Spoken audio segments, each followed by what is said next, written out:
we're first going to calculate the down payment. So it's 20% of that house, right?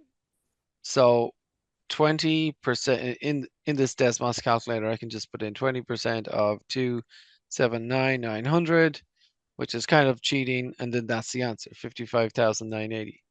Let's just double check that. But yeah, good. Okay, didn't make a mistake. But what we could do is 20% is move the decimal point 2 spots to the left. It's 0.20 or 0.2. So 20% times 279,900 will give our down payment. So that's the down, just 20% of that. Or you could just type 0.2, same thing, right? Okay, so that's that one. Next question. If you make the down payment of 20% above, how much will you need to borrow to pay for the house? Okay, interesting.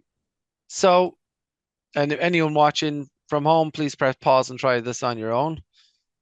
Okay, and I'll do it now. So basically, the 279,900 is the full price of the house. We've paid a down payment of 55,980. So that's already paid. So subtract that, 55,980. So something like, you might have savings or like inheritance or whatever. There's your down payment. You've paid that off. And now this is the number, 223,920. Just check. That is what we need to borrow to pay for the house, right? So we're getting a loan for that amount, right? So moving on. Next one is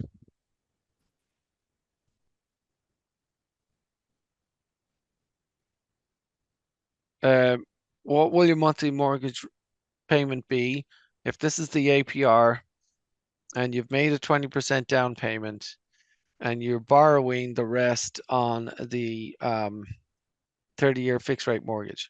Okay, so first of all, got to be clear about what we're borrowing. We're borrowing 223,920, not the full amount, because we've already made a down payment.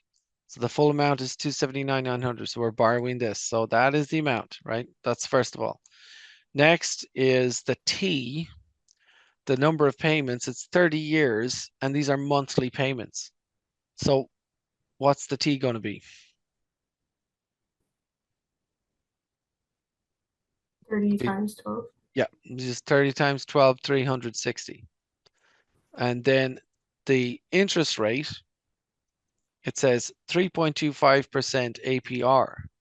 So the R, the interest rate, is going to be, and if you move the decimal point 2 spots to the left, we get 0.0325, 0.0325, but it's monthly, so over 12. And that's our interest rate, this long decimal number here, right? So first thing is that's the amount we're borrowing. That's your T, that's your R. Now press pause, go find the correct formula that we can use to calculate the monthly mortgage payment.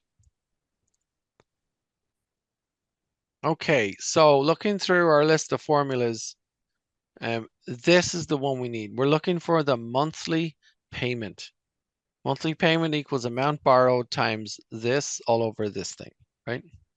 So that's our formula to get the monthly payment, which is what we want. And we've got our T, we've got our R, we've got the amount. So the amount borrowed is this, and then times R. And if we're to use this decimal point, you could probably get away with, I don't know, maybe 1, 2, 3, 4, 5, 6, 7, 8. If you even put in that amount of digits, you'd probably get the correct answer, definitely to the nearest dollar. But as you know, if we round during the calculation, then our answer is going to be thrown off. And so what I'm going to challenge you all to do just for fun for this example is try to calculate this without rounding the interest rate. So when we go R, we go times R, see that times R there, what we're going to do is like parenthesis, and then we're just going to go 0.0325 over 12. And so that is our r. So we're not rounding, we're just typing the whole thing in. And then when we do 1 plus r to the power of t, we're going to go like this. 1 plus, and then the rate, 0.0325 over 12. And then to the power of t. Before I put the t in there, I just want to point out, notice how we didn't, this is not like 1 here. That would mess everything up. The 0.025 over 12 is all on its own. You leave the 1 alone. Do not divide that 1 by 12. You'll mess everything up. That's a common mistake there. So it's 1 plus, then this thing. Because this thing is that long decimal there. So you're essentially doing, 1 plus that decimal, right? So just make sure, do not like put a 1 in, like don't do a 1.0325 over 12. Anyway, okay.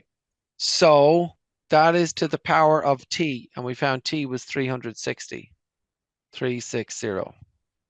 I mean, just for fun, if you really wanted to, you could put that in parentheses and go, 30 times 12. Oh, sorry, 12. And that would be fine, right? I kind of like to put in 360 because this number isn't rounded anyway. It's just like a regular whole number. It's not a big deal. But anyway, either way is fine. But sorry, that needs to be an exponent. 360. So that is the monthly, no, that is the top half of the fraction. You haven't even got the bottom half. So we could do that. That's the top half, very accurately done. And now we can get the bottom part. So it's 1 plus r to the power of t minus 1. So parenthesis 1 plus r to 0.0325 over 12 to the power of t to the power of 360. And then subtract 1. Oh, subtract 1. And so the bottom should be this number. Now, the problem, like a couple of mistakes students make here is they'll, by accident, they'll like subtract 1 from the exponent from 360, things like that. So just remember that subtract 1 is all on its own out here. It's not, it shouldn't be subtracted. You shouldn't get, 359, okay? So we got the top, we got the bottom, and then we can just divide. So we can take this number and divide by this number. And then our monthly mortgage payment is $974.51 if we round to the nearest cent, or 975 if we round to the nearest dollar. The question is there. And let's see, in this case, it's not specified. Nearest cent is probably good to do just to be sure. So yeah, nearest cent, 974.51. If you got it to nearest dollar, I would have given the points, but nearest cent is probably a good thing if it's not specified for that question. And then lastly, if we really wanted to be ambitious for this calculation, we could have taken the top number, just for fun, put the whole thing in parentheses. So parentheses around the top, and then divided by, and then parentheses around the entire bottom, this guy, and get it all at once, 974.51. So if you really want to challenge yourself, see if you can get the whole thing in one go. So you just type everything into your calculator and hit enter, bang, and you get the answer. It's good practice. Like in accounting or whatever, like you've got to calculate everything all at once. So it's a good skill to have. So, but perfectly fine. Like even if you just did this where we got the top, then we got the bottom, then we divided, that's going to be a lot more accurate than actually rounding this interest rate, which by the way, is that interest rate is put to an exponent of 360. So if you round this, you're really going to compound your error, your error there, right? Because it's been put to the power of 360. So the general rule is try not to round during the calculation, but you can obviously round the answer to something real life. I mean, so if you round if you round something during the calculation, then your answer is going to be thrown off. So we try to do it as accurate as possible, or even if you do this, just use the R in decimal form, use lots of digits just to make sure. But then the opposite is true when you get the answer. Because if somebody said, well, what's your mortgage payment? And you said, my mortgage payment is $974.5139897, that is ridiculous. Nobody goes further than the nearest cent when they talk about money. And in fact, for a mortgage payment, why would you even include the cent? 975. What's your mortgage payment? 975. That's what you would say.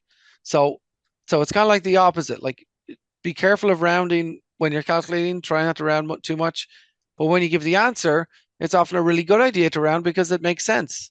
And so try to round your answer to something that would make sense in a newspaper article, or if you're talking to somebody, or whatever. If you're communicating, then that's when we want to think about what would make sense to make our answer, right?